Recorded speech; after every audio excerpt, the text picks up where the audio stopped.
Video দেখেই শুরুতে বুঝতে পারছো আজকে আমরা কোথায় যাচ্ছি। তো চলো কথা না বাড়িয়ে ভিডিও শুরু করা যাক।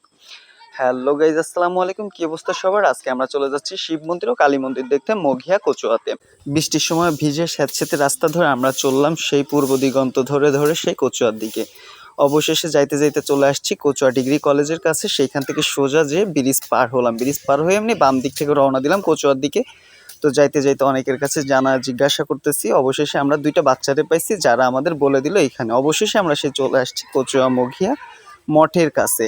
তো ফার্স্টেই দেখলাম যে ভিতরে ঢোকার জন্য পাশে একটা গেট আছে, আর ভিতরে ঢুকতে যেয়েই পরিচয় পর্বটা পাইলাম। তো সেইখান থেকে কথা না বলে সেই শিব মন্দিরের ভিতরে আবার অনেক পুরনো ও পাশে একটা কালী মন্দির দেখতে পাচ্ছ।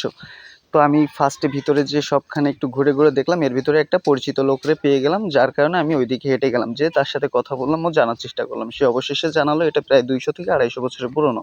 কথা বলে এক পর্যায়ে জানতে পারলাম এই যে জায়গাটা দেখাচ্ছে এখানে সব কবি গান হতো। তো আমি এখানে সবকিছু ঘুরে দেখতেছি, আর এইখানে কিন্তু এখনো শিব পুজো ও কালী পূজা হয়।